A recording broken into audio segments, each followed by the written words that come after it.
लोकभावना तर तुम्ही तर ऐकलं सगळ्यांचं प्रास्ताविक लोकांचे भावना तर लोकांच्या खूप चांगल्या शेवटी लोकांना कळत असतं आपल्या भागाचा आपल्या गावाचा विकास कुणी केला, शहराचा विकास कुणी केला, गल्लीचा विकास कुणी केला.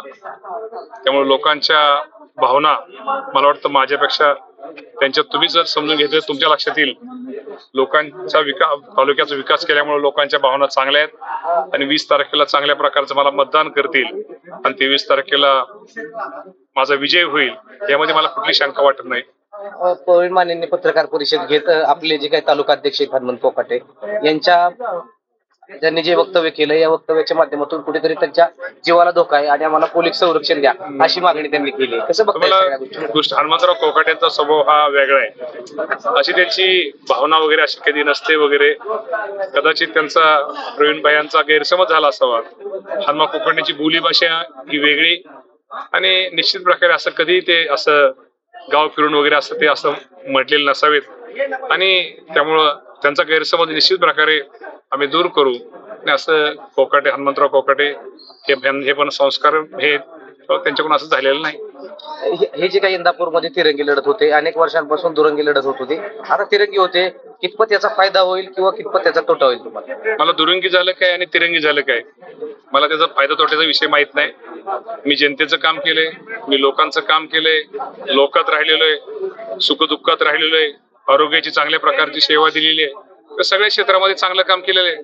त्यामुळं मला त्या निवडणुकीची दुरंगी असो किंवा तिरंगी असू दे याची काही मला भीती वाटत नाही.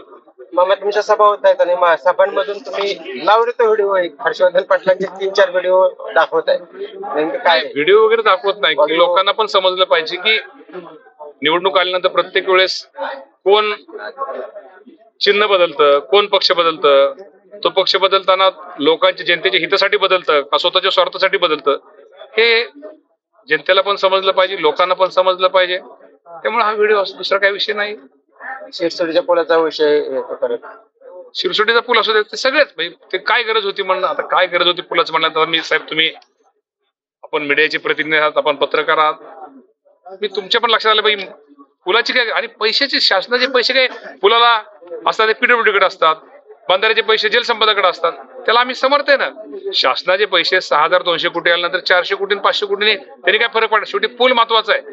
इथं दळणवळण तालुक्यातलं वाढलं पाहिजे, रोजगार निर्मिती मिळाली पाहिजे, व्यवसाय चांगले चालले पाहिजेत, व्यापाऱ्यांना चांगलं झालं हे खरं त्यांचं म्हणणं निश्चित प्रकारे थोडं मला ते दुर्दैव वाटतं. चांदीवाल आयोगाचा एक अहवाल आलाय, त्या अहवालामध्ये सचिन वाजेने अजित पवारांचं नाव घेतले. कारण सचिन वाजेंच्या माध्यमातून ज्या काही घटना झाल्यात या घटनांमध्ये अजित पवारांचा सहभाग होता असं वाजेने ते म्हटले आणि त्या अहवालात तसं नमूद आता ते मी काय बघितलेलं नाही किंवा ती घटना काय मला माहित नाही.